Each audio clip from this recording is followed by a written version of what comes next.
If you want to feel the wind blowing through your hair and see the great city of Nashville at the same time, check out Nashville Scooter Tours. Trekking through the downtown streets to Music Row with Nashville Scooter Tours is safe, eco-friendly, and a whole lot of fun. They use Xenon electric scooters that go 55 miles on a single charge. Find out more by calling 615-290-5563 or book your reservation today at NashvilleScooterTours.com.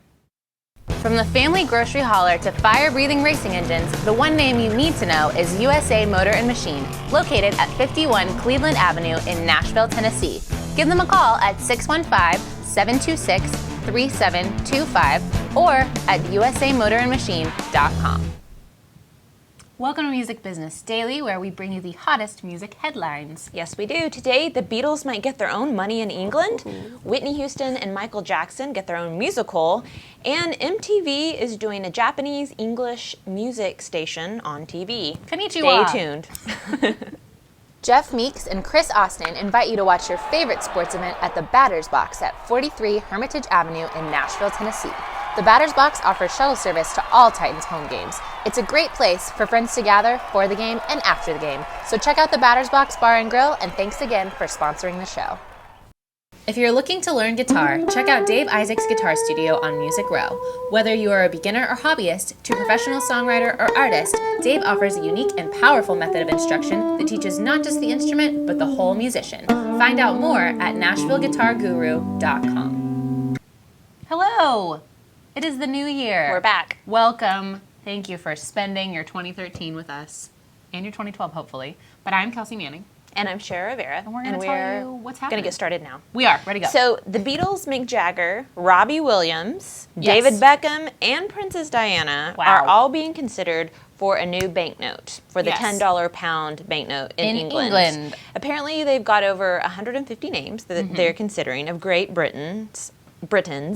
Also, WW2 codebreaker Alan Turing is on the list. Stephen Hawking. I love how there's really extraordinary people like Stephen Hawking. Yeah. And then just like people with a couple of number ones. Yeah. I mean, it doesn't really matter, apparently. And Princess Diana. You know, here in the States, we have all presidents, you know, or Secretary of the Treasuries on all of our banknotes. But in England, they're like, you know, we got some if you're famous enough, we're just gonna throw you on there because David Beckham might be featured as well. So it's really just like we're gonna go sports and music and a little bit of politics. I've got to say, I think the Beatles should win. I think they should too. I think it'd be really cool. They're the most impressive. I would need to collect that. Maybe. Well, I don't know. Stephen Hawking just like figured out the universe. So I don't know. It's either the Beatles it'd or be Hawking. cool if there was a Mick Jagger one though too. Yeah. Because I would be totally here for that. But I don't know. Do you think people would just start keeping the money though if it had the Beatles on it, putting it up on their wall? I think maybe for and like not circulate a little while. But I think after after all the new bills came out and people are like, these are so cool. Like I don't know. I just inflation issues. Ugh. I'm worried. Look out, Britain. Look out. Well, Patrick Carney's in the news Patrick Carney is always in the news in my life, but he's half of the Black Keys, and he has a new Sirius XM radio show. So I'm really excited about this. The headline on Spin is that he won't likely play Nickelback on his Sirius XM radio show, but he is going to play indie music, basically, probably rock music. I mean, he has kind of expanding taste, but it's going to be on Sirius XMU, which is their university station, so it's sort of supposed to be like college trends, so it's supposed to be like indie music, that's what college kids are into, according just to stuff he likes. Everything. And it's going to be called Serious Business. It's going to be called Serious Business. I like that a lot. And it's going to be from his personal collection, and it's also going to be him talking about his picks. And so he's really excited, and he said he looks forward to being on air. I bet it's going to be in Nashville, too. Yeah, he lives around here, and so I don't know. I'm really excited to hear what he's into, because he also is, he's a master of the quotes. He always says kind of ridiculous things, so I'm sure that'll be exciting. We can steal some and use them here. And use them here. But we'll give him credit. I don't know. I'm excited to see what his music taste is, because SiriusXM is kind of unbound by everything and uncensored, so he can kind of play whatever he wants. So it could be really good, or it could be really we could discover that maybe he just listens to like African chants. He's not as cool as we think he is. Exactly. Well, we'll find out. If you're worried about that, get excited for The Man musical. The Man! Because it's going to be a musical about Michael Jackson, Whitney Houston, and Elvis Presley. Which are not the names that I think of when someone says The Man. I know, right? I mean, it's kind of weird. But so the story will be told through the eyes of a manager. Yeah, I think that's kind of a cool idea. Right. I don't know if it's going to be three different, because obviously there's three different managers.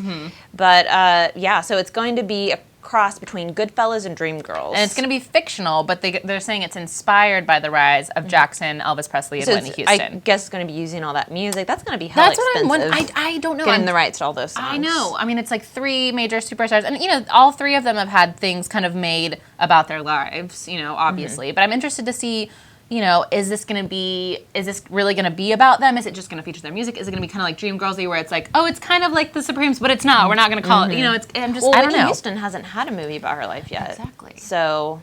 But it's called The Man. We will see. I bet there's one in the works. Maybe. Because they're definitely... Well, let's see. Sparkle kind of... There was like a little bit. Yeah. But not... I mean, you know, it's kind of more like But it's going to be in Vegas, and it's supposed to open the late fall of 2013. So... That's crazy. They're already setting a date. I can't wait to go see it. It's going to be from the 80s to 2005 is the timeline they're following. So look out. That's You're right. excited. Also look out for Bono. Calling. Well, actually, yes. It's not his new book. It's not his he book. is featured in the book. Yes. It's a book all about the song Hallelujah, Leonard Cohen's song that he wrote. And Bono calls it the most perfect song in the world. The most perfect song. It's written by Alan Light. Yes, and so it's called The Holy or the Broken, Leonard Cohen, Jeff Buckley, and the Unlikely Ascent of Hallelujah, which is, you know, this song has been really huge. So many people have covered this, but the cool thing about the book is that they're interviewing so many different artists, like from Bono to like Regina Spektor to Fall Out even Boy. Yeah, they're just kind of going across the gamut. And they're just being like, because so many people have covered it, and they're being like, what do you think of this song? Wainwright, How do you think it? Yeah, and so, but it's, I mean, it's just, I guess that's, I mean, it's been in everything. I've heard it in so many different things. I think it's a little bit of stretch to do a whole book on one song. Yeah. Maybe it's just a bunch of quotes from famous people that are like, yay, I like that song. It's really good. It's really bad. They'll sell it at Forever 21 or somewhere like that. Urban Outfitters. Exactly. It'll be trendy. This is very interesting. Yes. So there's a new MTV station that's going to be an online portal, and it's called MTV 81, and it's made to promote Japanese pulp culture online. I think it's kind of cool because they're featuring, like MTV, you know, always gets dogged that they don't really do music anymore, but they want to bring like Japanese music and culture to like the forefront. And anime. So they're trying to find different versions of music now, which I think is, I mean, it's cool. They're doing, you know, something that's besides just beeline reality shows. Exactly.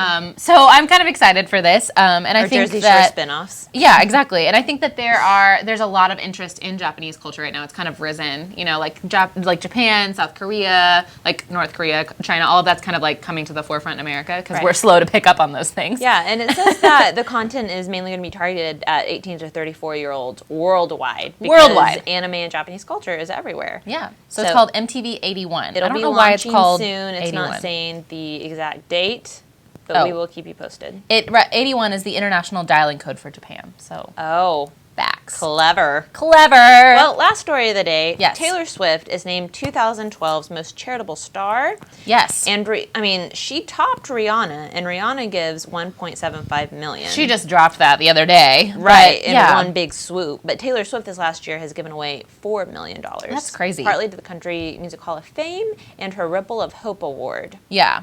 So she was the youngest person to receive the Ripple of Hope Award, too. So she's just all over. She's bouncing all over. She's selling albums. I mean, when you sell that many albums, you have $4 million to just give away. Yeah. It's a way to go, but it's girl. going to come back to her just like how Oprah does. Yeah. I was really surprised that Miley Cyrus was number 2. Yeah. She beat out Lady Gaga, Justin Bieber, Pink, Selena Gomez. It's crazy. I love to hear that they're giving back, though. Yeah. I think it makes me want to buy their music. Well, and it's really encouraging, you know, for everything that Taylor Swift gets, either people saying that she is a really good role model or she's really not. I mean, that's kind of all everyone ever talks about. I mean, giving away to charity, it's a role model-y thing. I salute her about that. So, way to go in 2012, Taylor Swift. I don't know who it's going to be in Taylor 2013. Swift. I don't know. We've only just gotten started on this year of charity. Day one. Day one. We'll keep you informed. We will. Well, thanks for watching. Come back tomorrow. We'll be here again. Bright and early. Same spot, same channel. See you then. Bye. Bye. Microcasting for your city. Talkapolis.